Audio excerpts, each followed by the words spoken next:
오늘 개혁주의 신앙 시리즈 가운데 이제 기도 생활의 마지막 부분까지 왔어요. 어떻게 하면 기도에 응답이 있을까? 그래서 참 믿음으로 이미 받은 줄로 믿고 기도하는 것, 그 다음에 우리의 정결함을 위해서 용서를 구하는 기도가 필요하다는 것, 그리고 말씀이 씨앗으로 주어졌기 때문에 열매 맺을 때까지 기간이 있잖아요. 그 간격을 우리 기도로 메워야 한다는 것, 이런 원리들을 함께 나눴어요. 그런데 하나님이 들으시기 가장 원하는 최고의 기도가 있어요. 그게 뭐냐 하면 오늘 우리 주님께서 가르쳐 주신 기도예요. 그죠? 주기도문이라고 우리가 많이 하지 않습니까? 모든 기도가 다 귀하지만 특별히 우리 주님께서 이 땅에 오셔서 이렇게 기도하라라고 구체적으로 알려주신 기도가 주님이 가르친 기도예요. 그래서 이 주기도문을 제대로 이해하는 것은 우리가 기도가 뭔지를 제대로 아는 가장 중요하고도 최고의 기도를 붙잡는 영적인 비결이라는 사실을 믿으시기 바랍니다. 그래서 오늘 말씀 제목도 최고의 기도, 주기도문, 그렇게 제가 정한 거예요. 오늘은 좀 서론적인 이야기를 좀 하려고 하고요. 다음 주에는 구체적인 내용들을 가지고 2주간에 걸쳐서 기도에 대한 말씀을 나눌 거예요. 왜냐하면 내일부터 뭐가 시작됩니까? 특세가 시작되거든요. 그래서 우리가 기도에 다시 한번 좀 마음을 모을 수 있는 기회가 되었으면 좋겠어요. 하나님이 가장 원하시는 최고의 기도가 있다면 어떤 기도일까? 우리가 여러 가지 기도를 올려드릴 수 있겠죠. 수많은 기도의 내용들이 있습니다. 간구들이 있습니다. 소원들이 있습니다. 그리고 여러 가지 기도의 자세며 내용이며 형태며 기도가 얼마나 다양합니까? 금식하기도 하고 또 어떤 때는 뭐 통성으로 하기도 하고 어떤 때는 침묵으로 기도하기도 하고 수많은 기도가 있지만 그 수많은 기도 가운데 하나님이 듣기 원하시는 최고의 기도는 어떤 기도일까? 이것을 우리가 살펴보는 것은 영적으로 굉장히 중요합니다. 그래서 오늘 서론적이지만 2가지 정도로 우리가 살펴보려고 해요. 자, 첫 번째인데 한번 저를 따라 합시다. 중언부언하는 기도는 하나님 마음에 맞는 기도가 아니다. 네, 그래서 거기에 굵은 글씨 논제 첫 번째 밑줄에 중언부언하는 기도 이렇게 쓰십시오. 여러분 뭐 많이 들었죠? 중언부언하는 기도죠.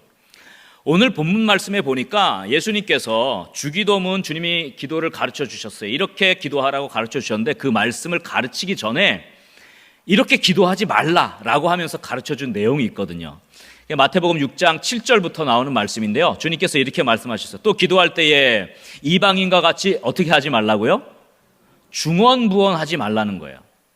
그들은 말을 많이 하여야 들으실 줄 생각하느니라, 그렇게 얘기했습니다. 그러면서 8절에 주님이 또 뭐라고 말씀하시죠? 그러므로 그들을 본받지 말라. 그러니까 이방인들처럼 중언부언하는 기도를 하지 말라는 거예요. 그런 기도는 의미가 없다는 것입니다. 그러면서 이렇게 말하죠. 구하기 전에 너희에게 있어야 할 것을 하나님 어떤 분이요? 너희 아버지께서 아시느니라.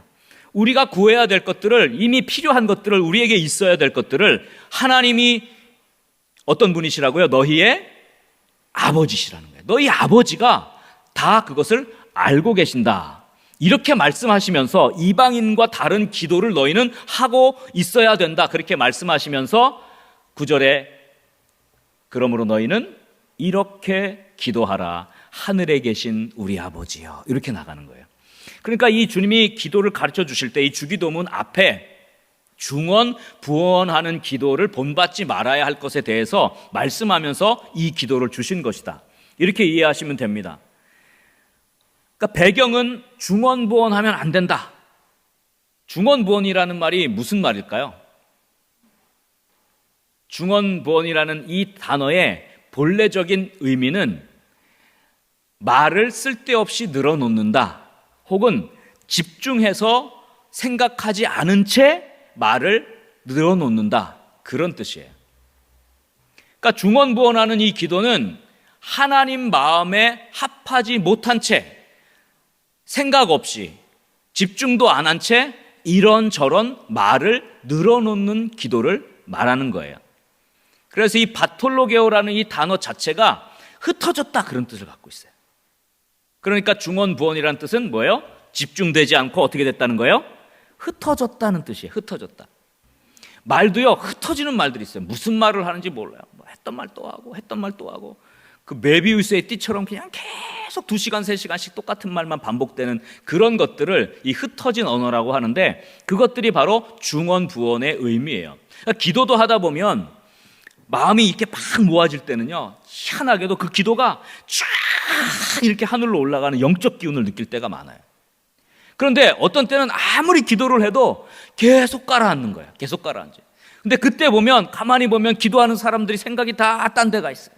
이 생각으로 저희가 있고, 기도하는데 부엌에 마음이 가 있고, 기도하는데 저 단풍 꽃놀이 구경하는데 거기 가 있고. 마음이 모아지지 않으면, 집중되어지지 않으면 기도가 아무리 길어도 3시간, 4시간을 기도해도 그 기도가 하나님이 기뻐하는 기도가 아니라, 그건 이방인들이 하는 중언부언하는 기도가 돼요. 여러분, 이방인들이 왜 이렇게 말을 많이 하고 길게 하는 줄 아세요? 그 기도를 들을 대상이 정확하지 않아서 그래요. 이방인들은 기도하는데 신들이 워낙 많아요. 어떤 신에게 기도했지 몰라. 그래서 많이 하는 거예요. 많이. 그래가지고 어떤 신이든 내 기도를 듣고 걸려라, 내 기도 제목이 걸려라. 그래서 말을 많이 하는 거거든요. 그 당시 이 로마 사회에서의 이 기도라고 하는 것은 그런 거예요. 어떤 신이 내 기도를 받아줄지 몰라요. 이 기도가 응답될지 확신도 없어요. 그러니까 어떻게 돼? 무조건 많이 하는 거예요. 그런데 우리는 기도를 들으시는 분이 누구신지 확실히 알죠. 누구십니까? 우리의 아버지십니다. 아멘입니까? 하나님 아버지께서 들으시고 아시는 거예요. 너희에게 있어야 할 것을 하늘에 계신 너희 아버지께서 아시느니라 그랬습니다. 아멘입니까? 그러니까 우리는 헤맬 필요가 없는 거예요. 뭘 대단하게 이야기할 필요가 없어요. 아빠! 이 말 한마디면 알았어. 이렇게 되는 게 하나님과 우리 사이인 거예요. 근데 우리가 하나님과의 관계가, 아버지와의 관계가 깊어지지 않으니까 자꾸만 어떻게 되죠? 아버지를 부르는 것이 없어지죠. 집중하지 못하고 자꾸 세상 생각, 딴 생각, 인간적인 욕구, 인간적인 탐심들, 이런 것들로 마음에 가득 차 있으니까 그 하나님의 마음에 합한 그 기도를 올려드리지 못한 채 중언부언하는 것으로 기도의 내용을 가득가득 채우는 것들이 많아지는 거예요. 여러분, 기도는 집중력입니다. 그래서 여러분, 기도할 때 정말 그 기도가 30분이든 1시간이든 아니면 정말 10분이든 5분이든 내가 정말 하나님 앞에 기도할 때는 정말 하나님만 생각하고 집중해서 기도하는 참 기도자가 될 수 있기를 주의 이름으로 간절히 축원합니다. 그래서 이 집중하는 기도를 통해서 우리는 주기도문으로 들어가는 거예요. 그래서 이 집중하는 기도를 통해서 우리가 하늘에 계신 우리 아버지여를 부를 수 있는 거예요. 오늘 이 첫 번째 중요한 걸 제가 좀 말씀을 드리려고 해요. 다음 주에 그 내용들은 제가 나머지 드리고요. 오늘 주기도문의 첫 번째 중요한 요소 3가지가 있는데 그 중에 첫 번째 요소만 이제 나누려고 해요. 자, 한번 저를 따라하겠습니다. 두 번째 논제인데요. 하나님이 원하시는 최고의 기도는, 다시, 하나님이 원하시는 최고의 기도는 합심 기도이다. 네, 그래서 거기 두 번째 굵은 글씨에다가 합심 기도라고 좀 쓰세요. 한 마음으로 하는 기도를 말합니다. 여러분, 주님이 가르쳐 주신 이 기도의 첫 번째 요소는 6장 9절 처음 시작할 때 하늘에 계신 우리 아버지여. 한번 다 같이 읽겠습니다. 하늘에 계신 우리 아버지여 입니다. 우리의 기도를 들으시는 분이 누구냐? 이거를 먼저 선언하고 있습니다. 근데 아버지이시긴 아버지이신데 그냥 아버지가 아니라 우리 아버지예요. 그래서 거기 제가 두 번째 밑줄에 조금 써놨죠. 첫 번째 중요한 강조는 하나님을 아버지로 부르되, 그다음 거기다 쓰세요. 우리 아버지로 부른다는 것이에요. 이것이 굉장히 중요합니다. 예수님께서 우리에게 이걸 가르쳐 주신 거예요. 우리 아버지로 불러라. 너희의 아버지로 불러라. 이 우리라는 단어는 기도문이 개인적인 것이 아니다. 그걸 가르쳐 주는 거예요. 그래서 초대교회 시절부터 이 주기도문은 반드시 공동체 모임에서 함께 모였을 때 드려졌던 기도입니다. 그러니까 주기도문은 개인 기도가 아니에요. 공기도입니다. 공기도. 그래서 종교개혁자인 이 칼빈이 주기도문을 굉장히 중요하게 여겼어요. 사실 기독교 강요가 크게 4권으로 이만큼 되어 있는데 초판본에는 아예 이 주기도문 강해만 들어있어요. 주기도문 강해, 십계명 강해, 그 다음에 사도신경 강해, 뭐 이런 것들이 주로 되어 있어요. 아주 얇은 책으로 시작해서. 이게 초판인데 이 초판에 주기도문 강해가 들어있어요. 그만큼 중요해요. 그 주기도문 강해에서 이런 이야기를 했어요. 제가 거기 굵은 글씨로 좀 써놓았는데요. 그런데 여기서 우리에게 주어진 가르침은 각자가 개별적으로 하나님을 자신의 아버지라고 부르라는 것이 아니라, 무슨 말씀인지 알죠? 자신의 아버지로 부르는 게 아니라 그보다 모두 공동으로 그분을 뭐라고 부르라는 거예요? 우리 아버지로 부르라는 것이다. 이 점에서 우리는 한 아버지의 공동 자녀인 우리 서로 사이의 감정이 얼마나 형제적이어야 하는지를 훈계받는다, 그렇게 했어요. 우리가 하나님을 우리 아버지라고 했을 때 우리는 영가족이 된 줄 믿으시기 바랍니다. 그래서 하나님을 아버지로 부르는 사람이 함께 모여 기도하는 것을 하나님이 굉장히 기뻐하시는 거예요. 여러분 자녀들 있고 자녀손들 있잖아요. 개별적으로 찾아와서 아빠 그러는 것도 좋지만 다 같이 모여가지고 할아버지 하는 거, 할머니 이렇게 할 때 얼마나 좋아요. 손자 손녀들까지 다 와가지고. 개별적인 부름도 좋지만 자녀들이 함께 모여 아버지 부르는 것, 이걸 하나님이 굉장히 기뻐하시는 거예요. 그래서 우리가 하는 기도의 이 특별함, 특별히 초대교회에서부터 내려왔던 기도의 영성의 특별함은 함께 하나님을 아버지로 부르는 합심 기도에 있어요. 공동체적 기도에 있습니다. 초대교회는 늘 모여서 기도했습니다. 합심해서 기도하는 이 영적 전통을 가졌어요. 여러분, 원래 초대교회는 모여 기도하는 걸 굉장히 중요하게 여겼는데 이게 이제 중세로 넘어오면서 이 기도 운동이 수도원으로 갔어요. 수도원 운동이 되면서 수도원 기도는 물론 공동 기도들이 있습니다. 이제 모여서 하는 그 기도도 있지만 대부분은 개인 기도에 치중했어요. 그래가지고 명상하고 묵상하고 자기가 깨닫고 하는 그 개인 명상에 깊이 있게 들어갔어요. 그래서 뭐 관상기도 이런 것도 나왔잖아요. 이건 사실은 중세교회 수도원 영성인데 실제로 초대교회는 이보다 더 모여서 기도하는 영성이 강했어요. 합심해서 기도하는 영성이 강했다는 거예요. 이것이 중세 동안 잃어버려진 건데 이것을 회복하는 것이 이 종교개혁의 중요한 모토였어요. 그래서 함께 모여 기도하고 함께 모여 합심해서 기도하는 것들이 회복되는 그런 은혜를 우리가 다시 얻게 된 거죠. 여러분, 우리 코로나 때문에 합심해서 기도한 걸 얼마나 많이 잃어버렸어요. 개인적으로는 계속 기도하셨겠죠. 어디서든 기도했어요. 그것도 중요한 기도죠. 골방에서 하는 기도도 중요합니다. 그런데 우리가 합심 기도를 너무 잃어버렸어요. 모이기를 원치 않았고 함께 모여서 기도하는 걸 잃어버렸어요. 이것은 초대교회의 영성을 잃어버린 것이잖아요. 그래서 초대교회의 모습을 보면 늘 모여 기도하는 거예요. 뭐 대표적으로 사도행전에 많이 나오잖아요. 사도행전 1장 13절 14절 처음 하나님의 성령의 임재가 있을 때 이들이 어떻게 했는지를 보여주는 그런 내용입니다. 들어가 그들이 유하는 다락방으로 올라가니 거기에 제자들이 있었어요. 베드로, 요한, 야고보, 안드레, 빌립, 도마, 바돌로메, 마태, 알포의 아들 야고보, 셀료딘, 시몬, 야고보의 아들 유다가 다 거기 있고 그들만 있는 게 아니에요. 14절에 보니까 여자들과 예수의 어머니 마리아와 예수의 아우들과 더불어 그다음 뭐라고 기록되어 있습니까? 마음을 같이하여 오로지 기도에 힘쓰더라. 뭐 하고 있었어요? 모여서 마음을 같이하여 기도에 힘쓰더라. 초대교회의 첫 모임부터의 전통은요, 마음을 같이해서 합심하는 기도였어요. 사도행전 4장에도 보면 계속해서 이런 이야기가 나와요. 23절 이하에 보니까 사도들이 노임에 그 당시에 막 박해가 있었어요. 그래서 감옥에 갇혔다가 사도들이 감옥에서 풀려난 겁니다.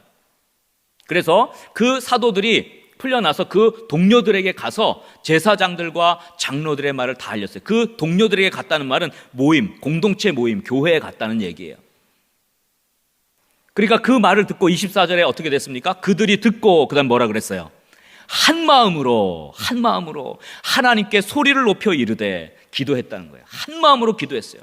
대주제여 천지와 바다 그 가운데 만물을 지으신 쭉 이 공동 기도가 사도행전 4장에 나오는데 이것도 그 합심해서 기도하는 기도의 내용 중에 굉장히 중요한 초대교회의 기도예요. 근데 그 결과가 31절에 이렇게 나오죠. 빌기를 다하며 그렇게 합심해서 한 마음으로 기도하고 나니까 어떻게 됐어요? 모인 곳이 진동하더니 무리가 다 성령이 충만하여 담대히 하나님의 말씀을 전하니라. 할렐루야. 초대교회는 처음부터 모여서 합심해서 기도하는 전통을 가졌어요. 이 영적 전통으로 기도의 능력을 맛봤습니다.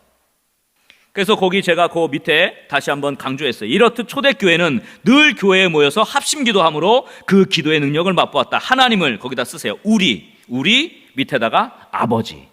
다시 한번 강조합니다. 하나님을 뭐라고 부른다고요? 우리 아버지로 부르는 그 기도입니다.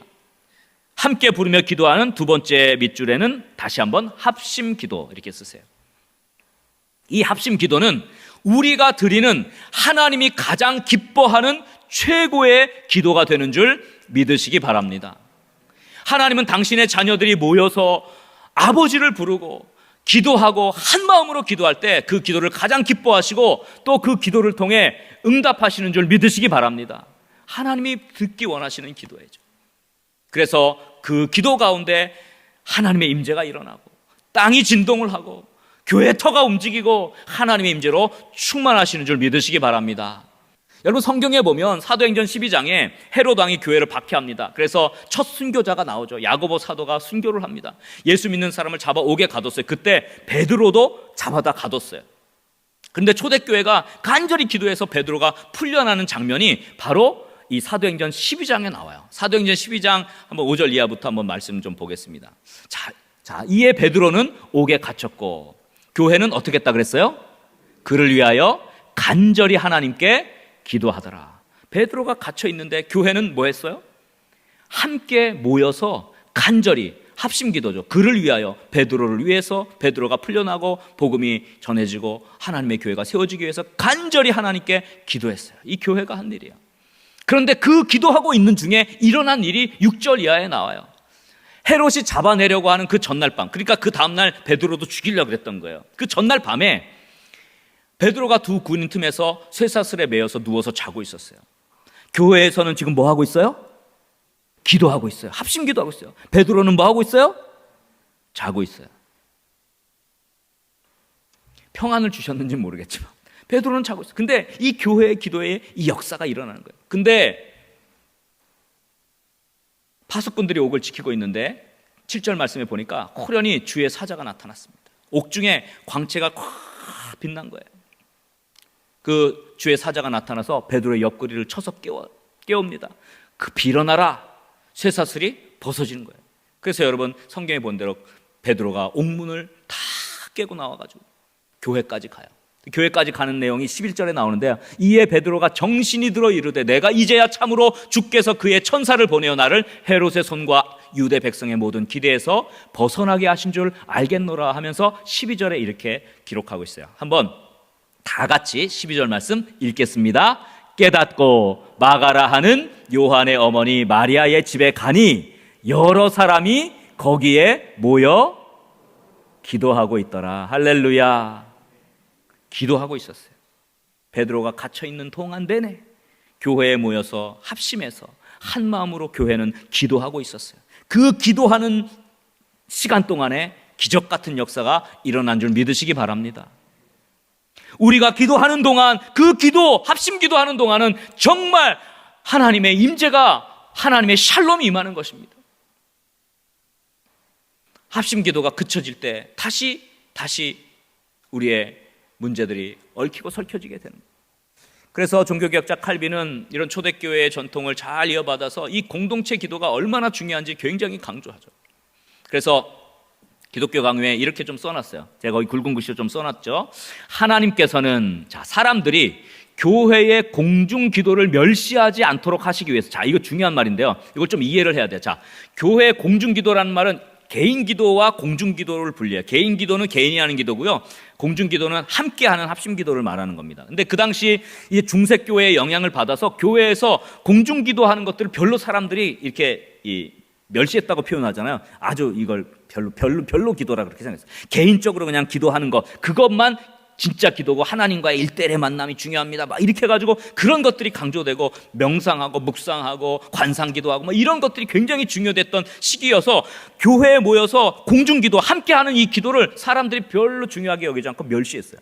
이해가 되셨죠? 그래서 그 공중기도를 멸시하지 않도록 하시기 위해 일찍부터 그런 기도는 뭐예요? 합심기도예요. 교회에서 함께 모여야 하는 기도입니다. 그런 기도를 영예로운 명칭으로 장식하셨는데 특히 성전을 뭐라고 불렀어요? 기도하는 집이라고 부르셨다. 주님의 성전을 만민이 기도하는 집이라고 부르신 것은 이 교회에 하나님이 영예로운 칭호를 내리셨다는 거예요. 교회는 어떤 곳이라고요? 기도하는 곳이에요. 함께 모여 함께 기도하는 곳이 교회라는 사실을 믿으시기 바랍니다. 그래서 하나님이 교회에 별칭을 주셨는데 그게 바로 만민이 기도하는 집이에요.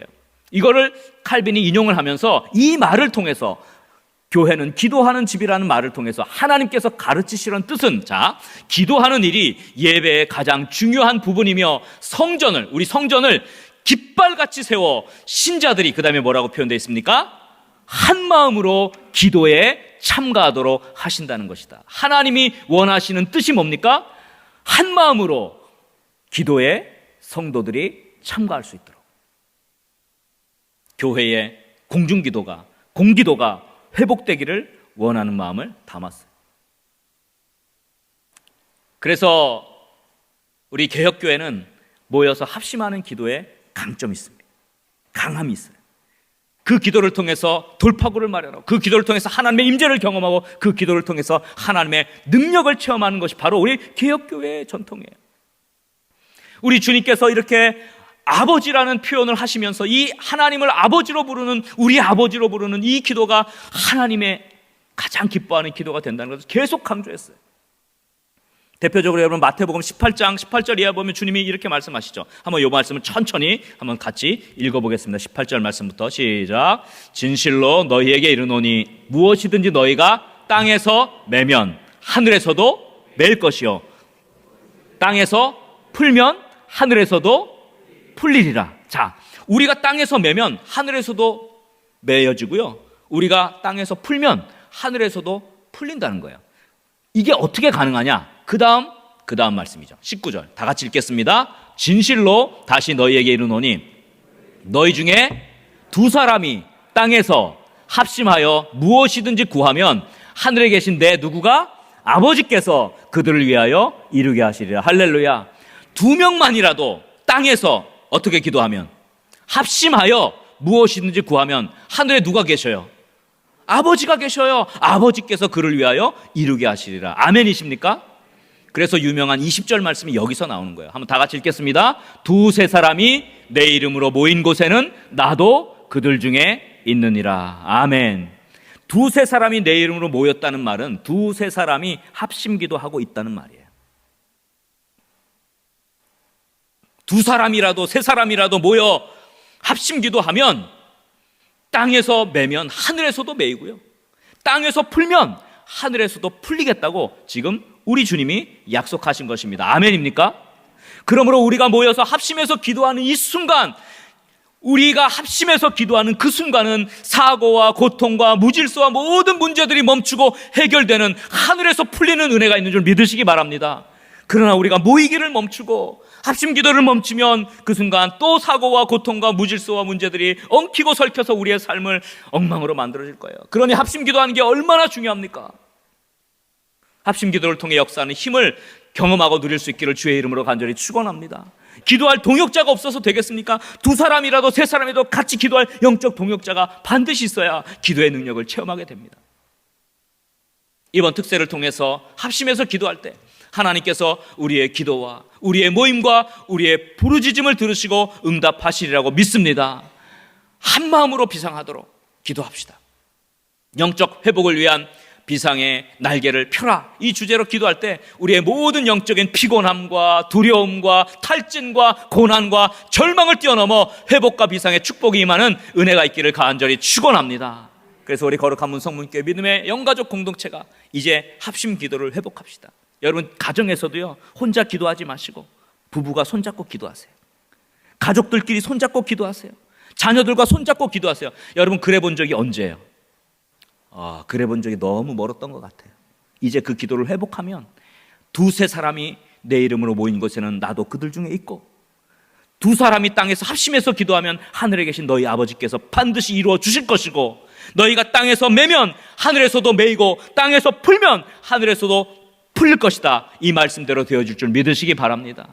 이 최고의 기도, 이 한마음으로 합심해서 하나님을 아버지로 부르는 이 기도를 통해서 여러분 이번 특세를 통해서 하나님 역사하시고, 또 여러분이 그 기도가 회복되고 하늘의 놀라운 축복이 임하며 하나님의 은혜가 임하는 저와 여러분들의 삶, 기도의 삶이 다 될 수 있기를 주의 이름으로 간절히 축원합니다.